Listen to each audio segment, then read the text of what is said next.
Transmitter device activated. Coordinates set for Earth 2. Hey everyone, welcome to the Earth 2 podcast, your weekly exploration of the DC Comics multiverse and the legacy of their Golden Age characters through the Silver and the Bronze Ages of comics. I'm Peter Watson. I'm the Irredeemable Shag. And I'm David Steele. Welcome back. Thank you for joining us. Delighted to say we're back to the plot this week as we've reached issue 123 of The Brave and the Bold, published on the 11th of September, 1975. Fun one this. Peter's going to tell us about the cover. On the cigar band at the top, we have, three faces, the three stars of this particular story. And I'll leave that until I do the caption. Oh, the tension. The Brave and the Bold, the line of DC superstars, a titanic trio team up. Number 123, and that's got a December cover date. Number 123. We've had that a lot lately. Lately? Yeah, well, we've had, obviously, Flash 123 is iconic, but recently we've had JLA 123. Oh, so we did. That's very interesting. Let's touch on that very quickly, because obviously the JLA first appeared in Brave and Bold. And that was what, issue 27, 28, something like 28, that? yeah. 28, right, okay. It's very early, listeners, I apologise. And 1, 2, 3 of JLA is published quite close to Brave, so obviously it tells us that JLA had a much more frequent publishing schedule than Brave and Bold at some point, to have caught up so quickly. That's quite interesting, isn't it, listeners? Anyway, to resume the cover description. The Brave and the Bold presents Batman, Plastic Man, and Metamorpho. Which is why we've invited back our good friend, the Irredeemable Shag, to voice Metamorpho again, after he voiced him for us a couple of years ago now, when we did the JLA JSA 7 Soldiers of Victory epic from JL issues 100 to 102. Welcome back, Irredeemable. Peter shall continue. We are up high looking down a city block. We have Metamorpho, who has transformed himself flying through the air. He's transformed himself into one of my favourite modes of transport, which of course is a whirly bat. So he has. Plastic Man's on a nearby rooftop. And Batman was on the whirly bat, but he's falling off it now because Plastic Man's stretching to grab Metamorpho by the neck. Oh my goodness. Do you know what? I've owned this comic for, it must be, 30 years probably, at least. Maybe not quite as long. And do you know what? As I sit here with the comic in my hand, and your description is the first time I've realised ever that is Metamorpho transformed into a helicopter. You're not as obsessed with whirly bats as I am, sir. That's insane. I cannot believe that I'd never noticed that. I just thought it was Metamorpho in a weird shape and Batman was there for some reason. Interesting. Worth pointing out that there are some names on the shop fronts. We have Harrison, we have Adler, and it looks like, we see the end of the name, but it looks like Infantino is the other one. I think so. Yes. So that's probably Saul Harrison and Adler. That rings a bell. Is that Jack? Yes. Yeah. So, and Carmine, obviously. So that's a fun little thing to spot, unless, of course, it's a reference to George Harrison from the Beatles. And Irene Adler from Sherlock Holmes. Yes. Or Harrison Ford. Yes. Probably not. I'm genuinely stunned at that, realising that's what's going on.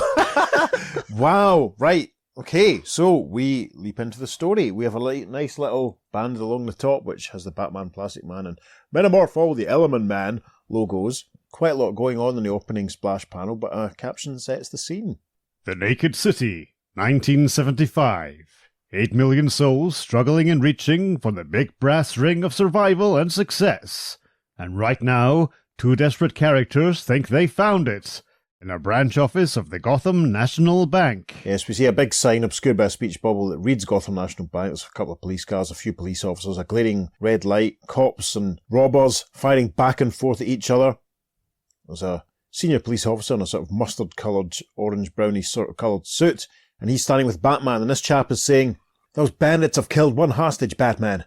Now they're demanding a getaway car and a safe passage away from here." No way, Captain. Those rats would only kill the other hostages once they were clear. Keep stalling. I'll find an answer. Soon. We are told the story is brought to us by Bob Haney and Jim Aparo. The captioning continues. The amazing annals of the Brave and Bold teach much. To shun evil's touch, to face disaster unflinching, to beware the twists of fate. But here, in a story they warned could not be told, you and the Batman will learn the most shattering lesson of all. How to make a superhero. Top of page 2, a caption reads, Part 1, The Impossible Imposter. And we get another caption.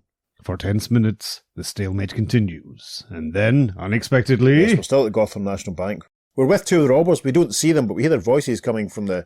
Do you remember we had a sort of drive-through bank situation in an episode a while ago, and Yes. we had to get Steve to explain it to us that was apparently quite a common thing in America? I think that was actually Brave Bold 76, the other Plastic Man team-up. Of course. I think it can only be a Plastic Man story if it's got a drive-through bank situation. Listeners, do you remember that? Steve, do you remember that? Thank you for giving us that information. So yes, they're obviously at the sort of cubicle, as it were, of this drive-through aspect of the bank, and there's a very old car motoring its way towards them. We hear one of the bad guys' voice inside saying, "Monk, some old dame wheeling toward the drive-in window?" Let her come. We'll take her deposits too. And we see the old lady dropping something into the sort of hatchway, and then one of the goons opens the hatchway and sees... What? A life grenade! Flatten! And he throws himself to the ground. One of his colleagues can only question mark before there is a massive wham! The next panel, we see Batman, it seems, emerging from this old purple vehicle which had driven up and rushing towards the bank. He arrives inside with a whack. He knocks out Monk as someone exclaims, Batman? We see Batman reaching down, grabbing a bag of nickels, which he then throws with a Prap! and it collides with one of the other bad guys, even as his machine gun still fires, knocking him out. Superb. Later. Yes, we see that the old lady has taken off her wig. She was a disguised police officer. The captain who was talking to Batman outside earlier on is saying, "Oh, great work, Batman. Going through bullets like you had a charmed life." Sergeant Kusky here deserves half the credit, Captain. He makes a very convincing old lady. And Sergeant Kusky, taking off his wig, points and says, Here comes Commissioner Gordon, probably to congratulate us.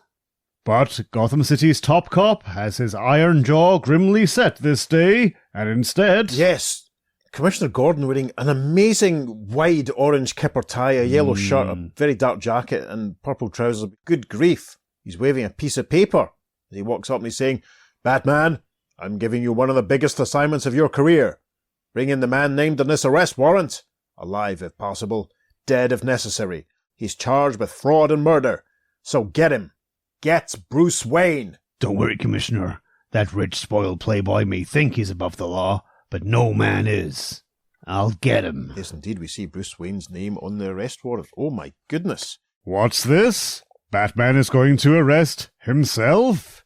Yet, unbelievably, during the next 48 hours, the masked manhunter goes busily about tracking down Bruce Wayne. Yes, nice montage, which hopefully there'll be room for in the socials at some point, of Batman swinging on a bat line and talking to a young lady at an airline desk and then listening in on someone else's telephone conversation. Meantime, half a world away in Istanbul, exotic crossroads between east and west. Yes, we're in a weird-looking place. There's a weird statue of a man with his arms folded with looks like a crocodile around his feet, and Bruce Wayne is there wearing an orange suit and a blue polka dot shirt. He's with a man, obviously a native, who's wearing a fez, a large pink flower on the lapel of his yellow suit, and this man is saying, "Yes, Mr. Wayne, this is the fabulous Niji, the totem the Kahari tribe of Africa holds most sacred. True, it was stolen from the Kahiris, but I, Hakim Fazul, came by it honestly. It cost me a fortune. Now I will sell it to the highest bidder." You have my bid, Fazul. $1 million. There was one other bidder, Mr. Wayne, but yours is the higher.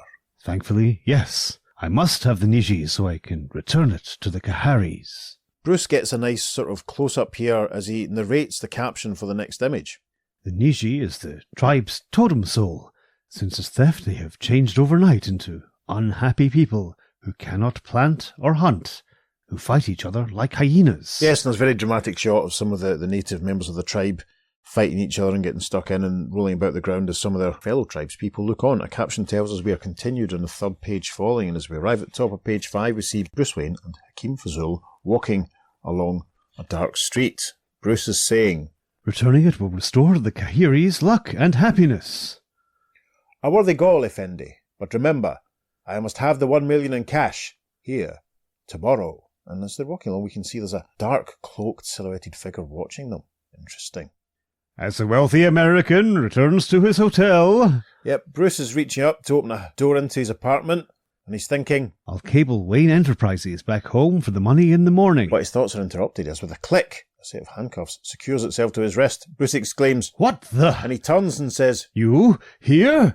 Is this a joke? You're breaking our deal. and we see a blue-gloved hand holding a piece of paper, and this new arrival says, The Batman makes no deals with criminals. This warrant says you're wanted for fraud and murder. Murder? This is crazy, exclaims Bruce. He continues. Listen, remember just a week ago, back in Gotham City? I was making a routine patrol as Batman when... I'm confused already, listeners, are you? There's a rippled flashback effect to the next few panels as we see Batman grabbing an obvious down and out by the arm. This chap was wearing a very scruffy hat and coat, very clearly down on his luck, and Batman says, "Beat it, buddy. No panhandling." The man turns around and Batman recognises him, saying, "Huh?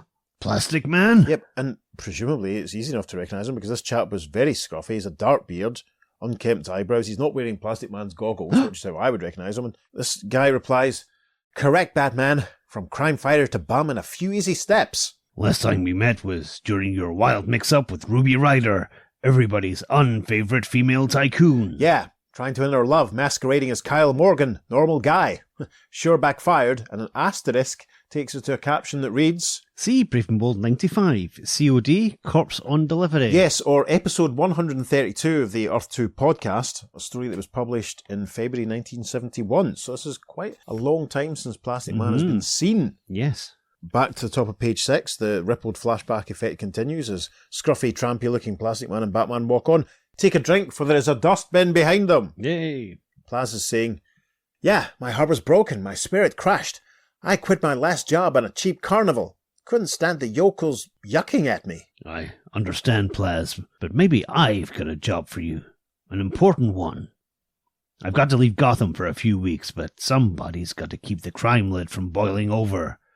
How'd you like to fill in for me? Play Batman in my absence? Me? Impersonate you? What an honour and a challenge. If you mean it, it's a deal. Great. That's a load off my mind. And listeners, you can take another couple of drinks because there are a couple more dustbins in this alleyway behind them. So we're back in the present day as we realise that this is Bruce Wayne talking to Plastic Man disguised as Batman. Bruce is saying, Don't you remember all that? I'm Batman. You're Plastic Man. Come on, pal. This joke's gone far enough.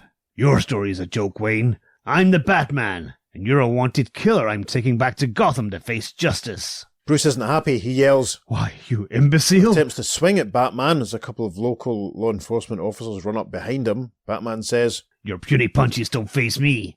Besides, those Istanbul police are backing me up. Let's go! I hope there's room for that in the socials. Comic panels devoid of context. We see Bruce going down under a pile of Batman and Istanbul police officers. There is a slow dissolve. And so, next day, after a flight back to Gotham City... Except we see Bruce in a courtroom situation. The judge hammers his gavel, saying, Bruce Wayne, you're indicted for fraud and murder. Bail is not permissible. Lock him up.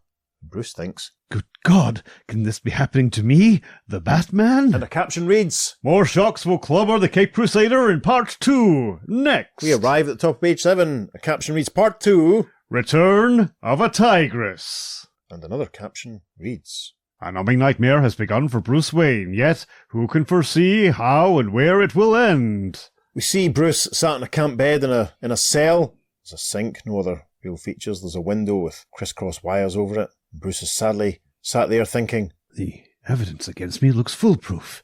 If I didn't know better, I'd think I was guilty too. But it's really a fantastic frame-up. But who's behind it, and why? And I can't expose Plastic Man's masquerade of Batman without making things worse. A shadow falls across Bruce at this point. We hear the voice of an officer saying, Your lawyer to see you, Wayne. And as the officer takes his leave, we see Bruce's lawyer from the back. Fairly nondescript chap, glasses, dark hair, very neat moustache, very reminiscent of Matches Malone. And when I did my prep for this, I thought, is Matches Malone in it? But very quickly realised it's not, because Bruce Wayne recognises this new arrival and says immediately, Rex Mason? Shh, Brucey boy. For the moment, it's Randolph Tinsley, attorney at law. My card, chum. Bruce reads the card, and indeed we see that that's what's written on it, and he exclaims, I don't understand. Simple. I hear my old pal, the Bat Guy's in the slammer on a bad rap, so I'm here to help you escape. Escape? If you sit here waiting for trial, you're a cold pigeon. No, we're busting out of here and proving to the world Bruce Wayne's no killer. And with that, he opens his briefcase and pulls something out that's very familiar. He continues, I did a little keyhole infiltrating at your penthouse. Here's your costume. And so, shortly, two allies are reunited in common cause. The great Batman and the unique element man of 1,000 changes, Metamorpho. Bruce is now in his costume as Batman, and he says, Never thought I'd be in jail and breaking out. we see that Metamorpho has amazingly transformed his right hand into a giant bolt cutter, and he's snipping away at the wires blocking the window, saying, Life pulls real switcheroos, pal. First, a cobalt bolt cutter to get past this mesh. Now, a handy-dandy glass cutter. and we see that he's extended his right index finger, which has changed, and he's slicing into the window, and he continues, And smell that slightly polluted air of freedom.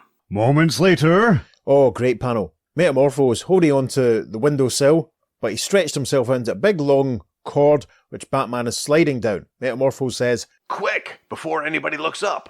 you forget, pal. Batman's a familiar sight to Gothamites. Batman slides over to land on another rooftop. Metamorpho joins him, Batman saying, That reminds me, there's another Batman prowling around. Plastic Man. He's the key to the whole mystery. Check. Being the world's second greatest detective, I'd say our first move is find Plastic Man. Now a most unusual search begins by two very different hunters. yeah, this is a great panel. This is Jim Aparo at full tilt. This is gorgeous. Nice overhead shot of a busy street. A couple of pedestrians walking about, man with a pipe, lady carrying a parcel. And we see that there's a very unusual looking mailbox, which has Metamorpho's face on the side, and he's thinking, 2 postcards and 4 letters, but not a sign of that phony Batman. Better turn in what I collected at the post office and rejoin the real masked manhunter. And as the man of a million molecules links up with his caped ally, yes, we see Bats and Metamorpho, and very helpfully Metamorpho tells us where they're standing as he says, Why are we up here, atop the Wayne building? it gives me a bat's eye view of the city. And guess who I just saw? Plastic Man entering that skyscraper. The big double R, home of Ruby Rider Inc. and Batman points. And we see, indeed, the double R back to back on top of the tall, very fancy-looking skyscraper. Yes, Ruby Rider. I should have guessed that gorgeous witch was somehow behind this, but I can't figure Plaz. He got badly burned by her. Lots of guys are saps for dames. Look at yours truly and my gal Sapphire Stag. Anyway, let's check it out. A few moments later, in the office of Ruby Rider, the world's richest industrialist and businesswoman, 100 stories above the struggle and small dreams of ordinary lives. Batman is already being embraced by Ruby Rider now. Just to remind you, she is a very attractive lady, full lips, long, luscious red hair, deep dark eyes. She's one arm around Batman's neck, another hand she's stroking his face, and she says, Batman, my wonderful lover, you did it, darling. Put that criminal Bruce Wayne where he belongs. Behind bars. It was easy, Ruby. The evidence you supplied the district attorney was airtight. And of course, this isn't Batman, it's Plastic Man in disguise as Batman, because outside, evoking the cover, we see that Metamorpho has warped himself into some very weird shape, which includes a helicopter-style blade at the top, which Batman is sitting on, and they're listening in the conversation. All I did was bring him in, but as Gotham's guardian, it's my job. And then the real Batman gets a close-up here as he thinks, Blazes! She's controlling and using Plastic Man, and that poor clown really believes he's Batman. But how? Then he says to Mr. Mason, Keep hovering, Metamorpho. And keep listening, Batman, for now you shall know all. We cut back inside to Ruby and Plastic Man in disguise as Batman, as Ruby is saying, Yes, my precious Caped Crusader, you only did your duty. Now you'd better get back to protecting all us law-abiding citizens. She seems to kiss him on the cheek as Plastic Bat says, I'm on my way, Ruby. See you later, doll. And after the crime fighter imposter leaves, we meet another old friend, Ruby's associate and assistant, Mr. Hinton, who has appeared in front of Ruby's desk. Ruby, smoking a cigarette and a cigarette holder, is saying, Hinton, it worked beyond my wildest hopes. That fool Plastic Man got Wayne out of the way, and the sacred Neji will be mine for sure. I'm worried, Miss Ruby. What if the real Batman returns? By the time he does, the Neji will be in my hands. But what if Plastic Man spills the whole plot later? He won't. Before the polymeric catalyst my chemist made to brainwash his freakish mind wears off, we'll feed him another cocktail. A deadly solvent, and presto, no more Plastic Man. Ruby then narrates the next few panels. It was a brilliant idea, using that midget to slip him the brainwashing catalyst while he began to impersonate Batman. And we see a little blonde kid, or it appears to be, at a lemonade stand. Lemonade 10 cents. He's offering the ersatz Batman a cup, saying, "Here, Batman, yours is for free." Why, thanks, son. Ruby's narration continues. And it all happened because luckily I kept a spying eye on my old lover, Plastic Man, when he became a bum. And we see one of Ruby's hired goons, very smart chap in a purple suit and a blue hat, watching Plastic Man sloping down an alleyway. There's some washing hanging on a line above him. When was the last time we had washing on a line in the podcast? But we can also see the glasses next to a dustbin, so take a drink. Ruby's narration resumes. The heartbroken idiot didn't know his shabby overcoat was bugged, so little Ruby instantly knew of his deal to impersonate the great Batman. And we see Batman and Plaz shaking hands, take a drink, there's a dustbin behind them. We cut back to the present day as Ruby concludes. It was the perfect chance to remove the only other bidder on the sacred Neji, Bruce Wayne, and also get revenge on Plastic Man, a revenge I was cheated of before. And a little asterisk reminds us again to... See Brave and Bold 95. Proceedings are then interrupted by a... Bring! Yes, as the telephone in the office rings and Hinton reaches for it, we are told we're continued in the 5th page following. We pass advertisements for a Super Friends tabloid with that famous Alec Toth cover, a Dick Tracy tabloid, some Tarzan model kits which look amazing, and then another full page of tabloid advertisements. Let's pick out a couple. Flash Comics, Shazam, The Bible, Wonder Woman. Ghosts. Action Comics #1, famous first edition, is sold out. Oh no. But you can still get Detective Comics or Sensation Comics or Whiz Comics. And as Pete says, Ghosts. And I've got 1, 2, 3, 4, 5, 6 of them, I think. I've definitely got The Bible. I've got the Secret Origins of Supervillains one. I think that's one that Paul Kennedy sent me. I might have Sensation Comics because I got that right. for Mr. Terrific. Mm-hmm.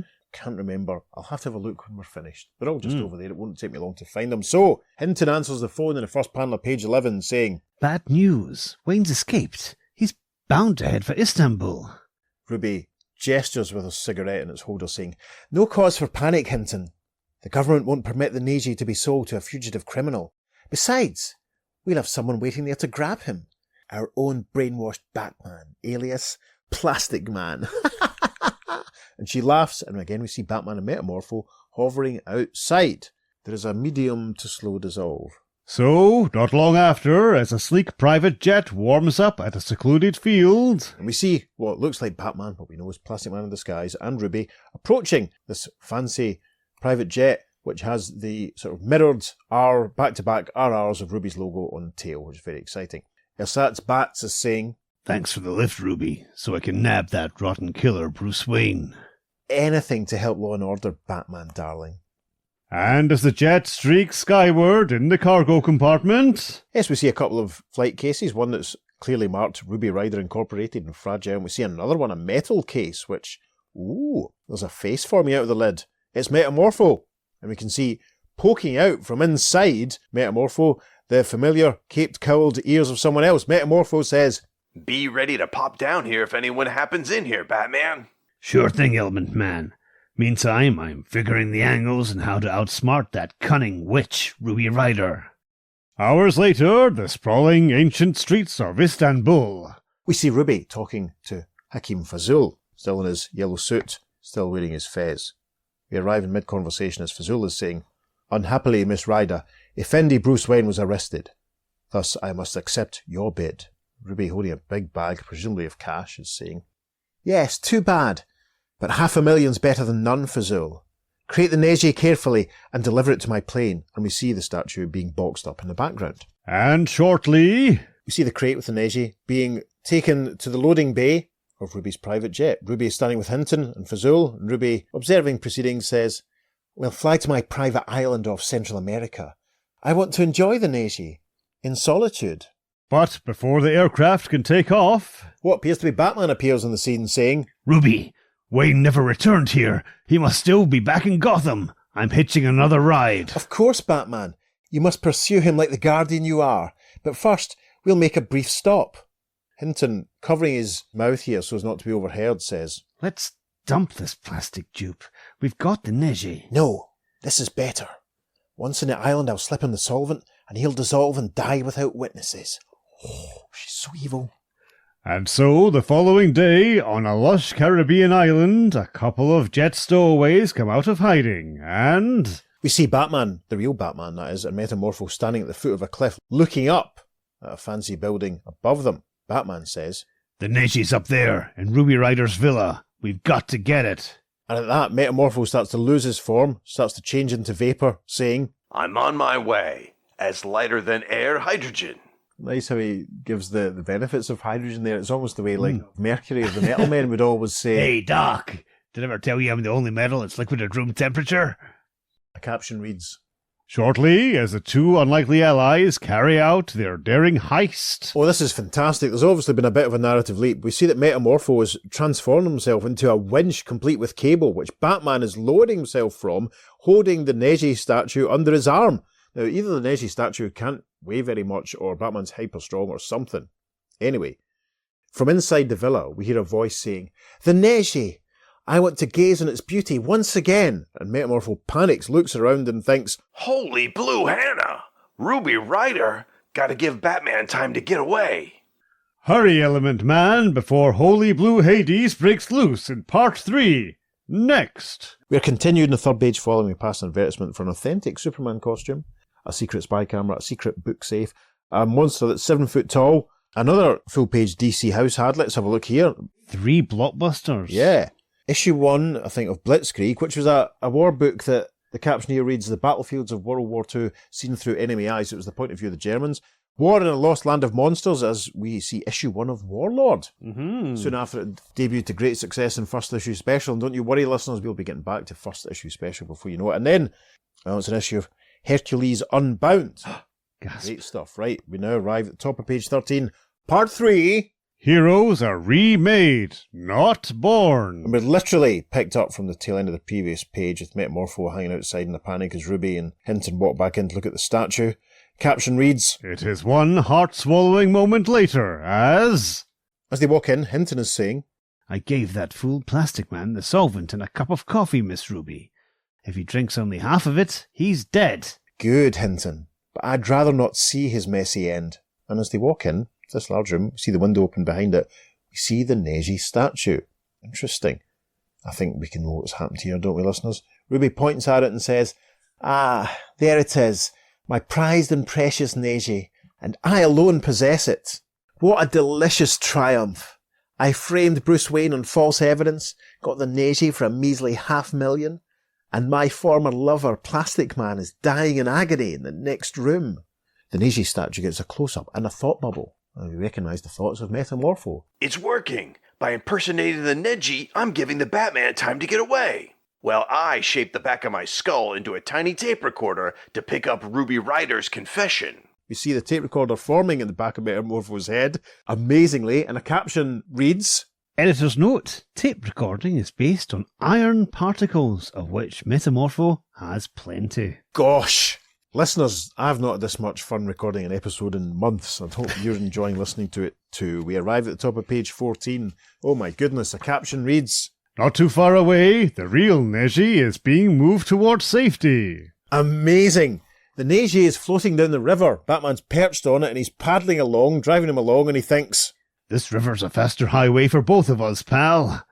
And back where Ruby Rider savours her seeming victory, Ruby and Hinton are standing in front of the Metamorpho Neji statue. Ruby, with her bad habits of smoking, has a really weird long cigar, breathing smoke everywhere. She says, "If only the carving could talk. What marvellous things it could tell little Ruby." And she exhales heavily, and the smoke drifts into the face of the disguised Metamorpho, who thinks, Oh, cigar smoke. I always hated it when Stagsy smoked his cheap stogies. Oh no. I'm coughing. I'm gonna cough. and the statue leans forward horrifically. Ruby, startled, yells, "What?" And Metamorpho thinks, Guess school's out. No sense playing Sacred Idol now. and he transforms back into himself, reaching back with his right hand to remove the tape recorder from the back of his head and setting it down, as Ruby pushes Hinton away, saying, "It's not the Neji, it's that freak Metamorpho. Get Plastic Man, quick!" Hinton runs into the room where Plastic Man is about to take a sip of the deadly concoction designed to kill him. Hinton yells, In the name of heaven, don't drink that! Huh? exclaims Bat Plaz. Hinton steps forward, Miss Rider needs you! and he knocks the cup out of Bat Plaz's hand, sending it flying. The disguised Batman Plastic Man combo comes rushing into the room. Metamorpho's standing there. Ruby's there too. Ruby yells, "Batman, my Neji's been stolen, and this chemical clown's covering the getaway. Take care of him, and remember you have plastic powers. Use them!" In the masquerading Caped Crusader's already confused brain, something responds to Ruby Rider's shrill command. And I hope we have room for this panel on the socials as Plastic Man, in his superhero form as we're used to him, red outfit, the goggles and the yellow and black belt, stretches out of Batman's costume yelling, "Hey, you're right! I'm a double threat crime fighter!" He coils his arms around Metamorpho saying, "Gotcha! See, punk, you're dealing with the original freak of 1,000 shapes." Yeah? Well, I'm the improved model, chum. The fantabulous freak of 1,001 changes. Oxygen gas, for instance. With that, Metamorpho transforms and manages to remove himself from Plastic Man's coils, but Plastic Man says, "Clever, pal, but there's nothing like a plastic balloon to trap gas," and Plaz transforms his shape into a balloon and inhales Metamorpho. Oh my goodness! However, there's a Pow! and as Metamorpho transforms himself into an incredibly large, sharp pin and bursts out of Plastic Man saying, But for every balloon, buddy, there's a pin. "Oh my goodness, hope Plastic Man's alright." Ruby looks around at this point and notices the tape recorder that Metamorpho had formed and yells, "A tape recorder? Grab it!" Plastic Man says, "A cinch for me!" No way, putty brains. We see both heroes stretching out a hand to grab for the tape recorder. Plastic Man gets there first, saying, "The hand is quicker than the claw, chump!" Blue blazes. At Plastic Man's success, Ruby exclaims, "Good work! Now crush it! Destroy it!" But Plaz says, I feel weird. Dizzy! And he lets go of the tape recorder. It falls out of the window. Ruby exclaims, "He dropped it!" Metamorpho coils into action, leaping out the window after the tape recorder, thinking, That gizmo's part of me. Gotta snag it before it crunches on the real estate. moving at speed, Metamorpho metamorphosizes his left hand into a familiar form as he thinks. A calcium catcher's mitt, and the side's retired. With a he catches the tape recorder in the nick of time. Reaching the ground, he transforms the bottom half of himself into a giant spring, and with a kaboing, he propels himself towards the window, thinking, Now to bounce back up where the action is. Just a moment before... Simultaneous action, listeners. We're back in the room as Plastic Man seems to recover his wits. As Ruby says, "The catalyst's worn off. He's back to being Plastic Man again." Hinton with a gun says, I'll blast him if he takes one single step. and he starts firing. Pow, pow, pow, as Plastic Man twists and turns and morphs to avoid the bullets.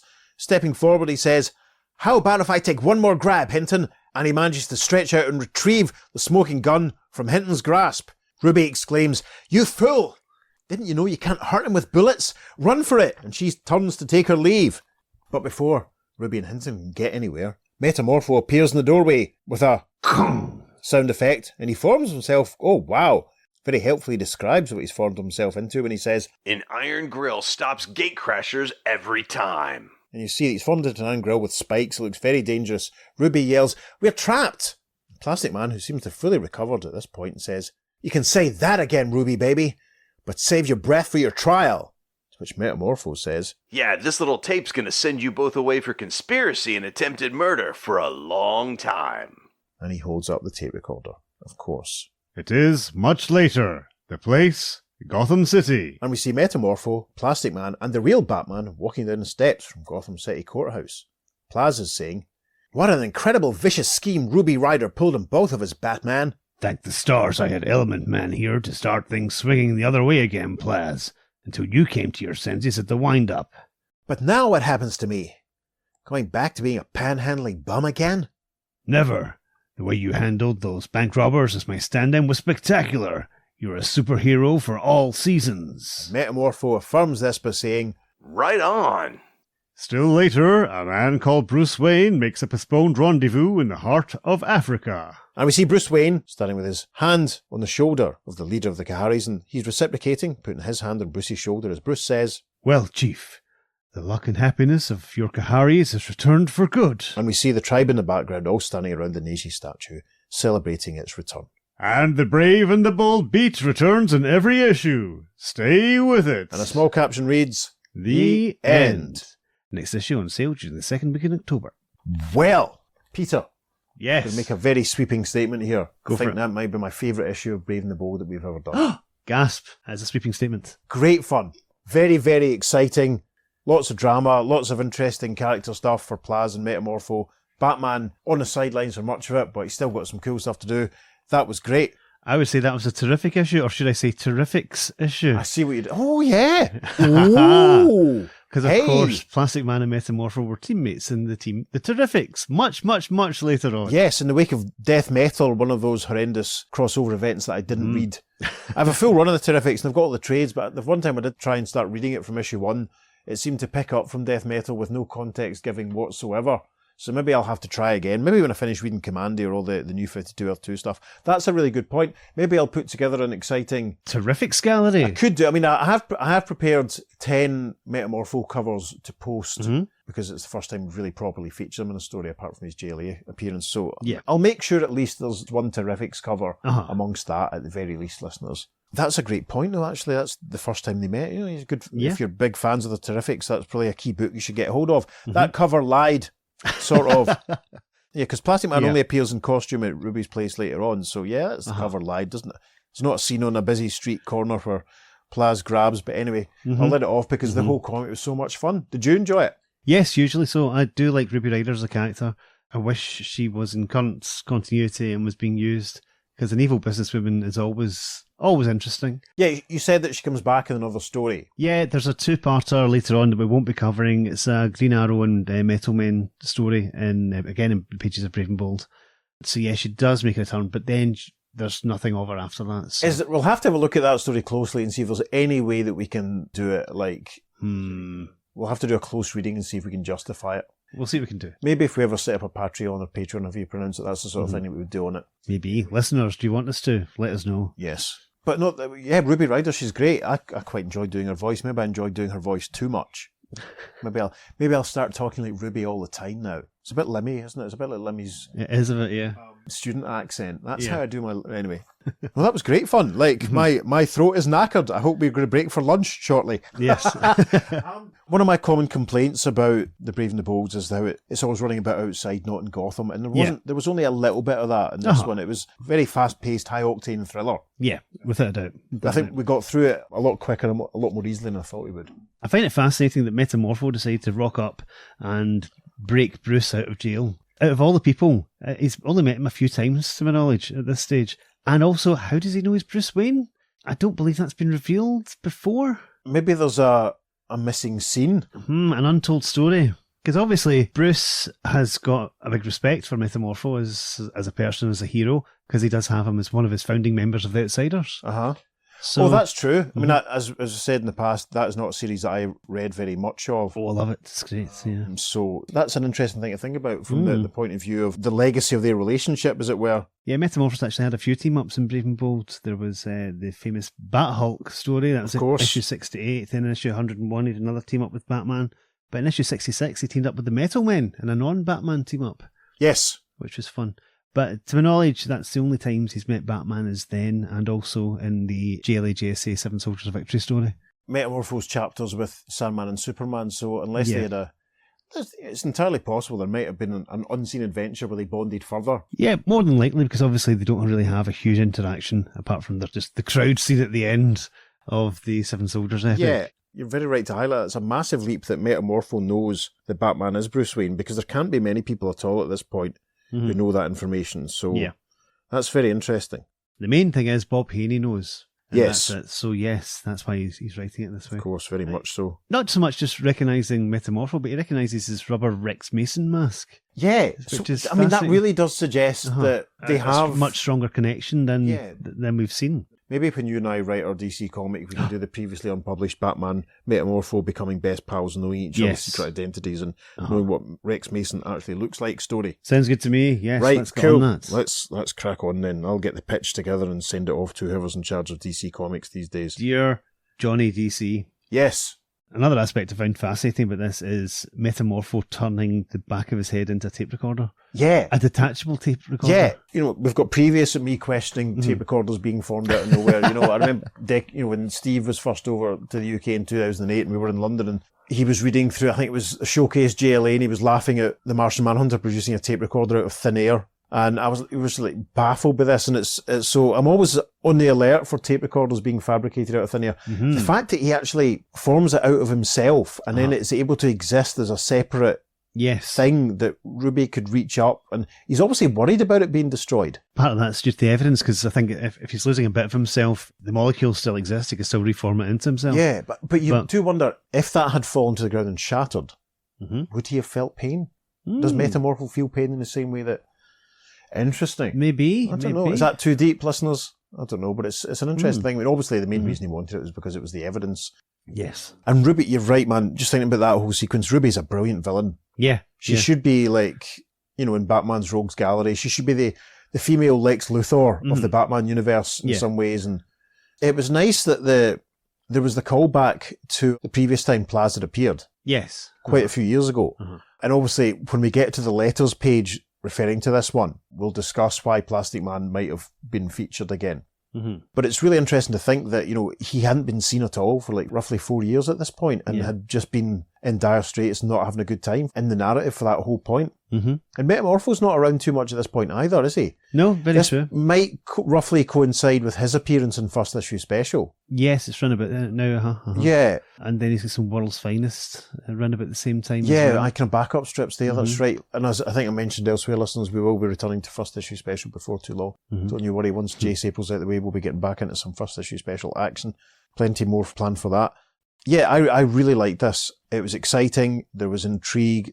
The idea of Plastic Man impersonating Batman and then being in such a state that he forgets who he is and he actually thinks he is Batman. Those scenes of Bruce Wayne and Batman together at the start were, what? What is going on here? Yeah. That was masterfully put together. Yeah, and also a more violent, perhaps, Batman, because he seemed to be quite happy at the thought of bringing Bruce Wayne in dead. That's fine. Yeah. Gosh. So, Listeners, would you like to kill Bruce Wayne for money? Peter will tell you where to write to later on. And again, it's a fun thing just even to think about, with Plastic Man's legacy as a Golden Age character who was out of print for a while and then revived by DC in the 60s, round about the same time that Metamorpho, his own book was going on. Yes. And they do have the similar shape-changing powers. It makes perfect sense that they're going to be in a story together at some point. And they both got a swinging, zany feel to them as well. Yeah, absolutely. Yeah, perfect. So it's kind of perfect. And this story treats them both seriously. Yeah. Without resorting to just gimmicky, as you say, zany sort of nonsense, which I think would have killed some of the vibe. Yep. I mean, the fight between the two of them was great fun. It's like, I'll turn into oxygen to get away from you and inhale you. Oh, right, I'll turn into a pin and burst it. Yeah. That's a horrible panel, by the way. It's just, you think, that's... Anyone else other than Plastic Man, it would have been... But because it's Plaz, it works fine. Yeah, because he's, again, like we said about Metamorpho feeling pain, Plaz probably doesn't feel pain the same way. Plenty of really good panels to choose from for this issue. Yeah. From the socials. I always try and limit it just to 10 as a sample on Instagram, but Peter will have plenty more to post on Facebook. Yeah, we'll tell you about our socials a bit later on. Going back to Ruby Rider for a moment, there's just two things that grab me. One is, I think she could easily be slotted into the 60s TV series. Yes. Without a doubt. You can see her sending goons against him. And Margaret would have played her. Yes, I can see that. That'd have been good. And also the double R logo that she's got, like atop her building at the back of the plane and everything, is very much a precursor to the big L that we've got for LexCorp. Of course. Much later on. So in a way, she's a precursor to Lex Luthor. Had her killed. Imagine. I wonder if they had it right now. I think they had a sordid affair. Maybe when we write our DC comic. Maybe it'll have to be a DC Black Label comic because it would be Rudy. I think there's a lot of potential there with Ruby. Grant never brought her back, did he? Nope, literally, I can only find 4 appearances, and it's the 4 Brave and Bolds. That's insane. As I said, the last one's a 2-parter. Green Arrow and then Green Arrow and the Metal Men. Right, I'm going to have to have a look at that Green Arrow and Metal Men story and see if there's any way at all. I mean, listeners, let us know. Do you want us to do that Ruby Rider story just regardless? It's a conclusion of that arc, and she's a fairly obscure character, and it's the Silver Age equivalent of Green Arrow. He's a long-served character. Yeah. We probably wouldn't read both of them. We'd probably do the read and summarise and sort of thing. Yeah. Listeners, if you want us to do it, let us know. If enough people say that they want us to do it, we'll think about it, but, we'll leave that up to you. On the subject of correspondence. Shall we move to the letters page? Great idea. So let's turn our attention to Brave and Bold issue 126. As usual at this point, Brave and the Bold is kind of patchy. You get the odd letter and then you get some highlights from letters. So the first letter goes like this. Dear Editor, I was a little reluctant about a package containing the unusual Batman, Metamorpho and Plastic Man trio, but as usual I was wrong. After I read number 123, I knew my doubts were foolish. How to Make a Superhero. How does that title even work? Well, they're making Plaz into a different superhero. Yeah, right. Okay. How to Make a Superhero was just plain down-to-earth fun. It was great seeing Metamorpho again, but the high point of the issue was the return of Plastic Man. Bob Haney has a feeling for this unique character that can be explained, but certainly can be felt. Bob has taken a broken-down hero and put him back together in a manner that's believable and fun to boot. The unfriendly exchange between Plaz and Metamorpho was an occurrence I've been waiting for a long time to see. Jim Aparo is your best artist, easily proved by his work on every issue of B&B. And as everyone knows, Brave and the Bold is the best mag National produces. And that's from Joe Peluso, Brooklyn, New York. I think we've had letters from Joe before. Joe Peluso again, yeah. Quite a few recently, actually. Editorial response. Wow, thanks, Joe. Your letter echoed so many others' comments, we felt we'd let everyone hear you out. The packaging of a powerful pair plus one was our way of surprising readers with an extra bit to lend additional excitement. But we were unprepared for the fantastic response to the pliable, prodigious Plastic Man's remarkable return. Lend an ear or an eye. Yes, we get a few highlights here. Bring Back Plastic Man implores Matt Poslusani, maybe, from Chester, New Jersey. Bob Haney's story was magnificent. Plastic Man is one of the best characters around. I sincerely hope we haven't seen the last of him, begs Bob Bradley, Liberty Centre, O. Now that Plastic Man has returned, don't let him fade away, demands David A. Jones, Horse Cave, Kentucky. Wow, and then we get a bit more editorial blurb. Fear not! No fadeaway fate for Plastic Man. Your imploring, begging and demanding has netted you, as you've probably already discovered, a brand new Plastic Man in his very own comic. The second issue, really issue 12, is on sale right now. Don't miss it. If you do, you'll not get in on a stretching good time, so says Jack C. Harris. Yes, and we are planning to do one issue of that Plastic Man series because it ties up something that we did a very, very long time ago on the podcast. Yes. Back in 2021. And I think we mentioned then that we'd be doing it. And again, maybe if we're going to do that, maybe we should think about doing the Ruby Rider conclusion. Maybe we'll think about it. Anyway, there are some more letter fragments. Mark Dooley was glad to see Plastic Man back. There's a few other bits and bobs. Someone called Scott Taylor expresses criticism because Batman saw through Metamorpho's disguise too easily, and it's been some time since they met. But the editorial response to that reads, yes, but someone like the Element Man is hard to forget. Actually, Batman is not only a master of disguise himself, but also a master of observation, making the penetration of Rex Mason's mask a snap. Gosh. Mickey Dubrow from Chattanooga, Tennessee, I think that is, says, in every Haney story, Batman works directly with the law and seems to be everybody's buddy. In every other story, he uses his own methods and keeps mysteriously to himself.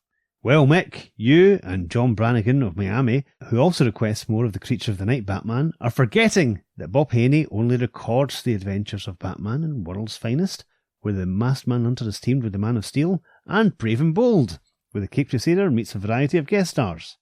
In every instance, the very design of the books requires Batman's effort as part of a team. Remember, teamwork was the Batman's forte for 29 years, with Robin. So this is good. This is some good commentary and insight on what's happening with Batman in his books at the moment. There's one further letter which praises Jim Aparo, and the editorial response states that Jim Aparo will be back in the next issue, which brings us to the conclusion of this letters page, which Peter will read to us now. Speaking of next issue, Brian Scott, Strater, Illinois, wants a more diversified selection of team-ups in the future, as if our Titanic trio wasn't enough for him. I must answer his request by repeating our method of choosing heroes for the Batman to meet. First, we look at superdoers who are doing well on their own. We study past sales reports to see whom the majority of readers preferred paired in the past. And we do read readers' requests. Reason number 2 becomes evident in the next issue, when that past favourite Wildcat joins the Batman in solving the mystery entitled, temporarily as this is being written, Dead Man's Quadrangle. Yes, and listeners, that issue, Brave and the Bold, will come to you in a future episode, but we'll just tell you now, sadly, it is not a three-way team-up between Batman, Wildcat and Dead Man. Gasp. But can you imagine? I'm imagining it right now. Listeners, can you imagine? If you can write to us and tell us all about your imaginations. Imaginings? Imagineerings. At the earth2podcast@gmail.com. Make sure you follow us on social media because we're putting up lots of lovely bonus material for this. Yes, plenty in the sorted out for this episode. This is one that I've been working on for yonks. Good. And all our other episodes as well. On Facebook and Instagram, we're at the Earth2 Podcast, and on Twitter, we're at podcast_Earth2, and it is the number 2 for all of our socials. If you enjoy the podcast, please go to wherever it is you receive your podcast and leave us a positive review. Such things are good for our optics, or you can find your way to our coffee page via our link tree, and maybe buy Peter the price of a beverage. Thank you to the Irredeemable Shag for taking some time to lend his voice once again to the Element Man. Shag has been coordinating GS April. As I speak, Pete and I are up to our knees in our recordings for GS April. We're planning a whole month of it. What's GS April? I hear you cry. Well, we'd better have the trailer. Back in 1940, 8 sensational heroes united to create the world's very first superhero team, the Justice Society of America. Now, 85 years later, we're gathering podcasters and bloggers from around the globe for a month-long celebration in an event we're calling JS April. Throughout April 2025, join dozens and dozens of podcasters and bloggers as they each share their own unique tributes to the original and greatest superhero team. Get ready for an all-star month of beloved characters, fascinating insights, and incredible stories. Follow the action on social media with the hashtag JSApril, and visit our website for a complete list of participating podcasters, bloggers, and what they're each covering at fireandwaterpodcast.com/JSApril.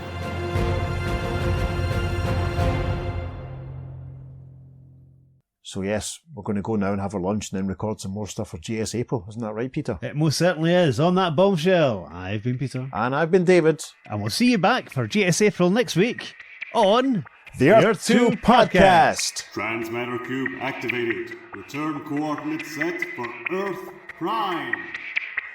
But he's interrupted as with a click, a set of handcuffs. Cloths? Sure thing, Element Man.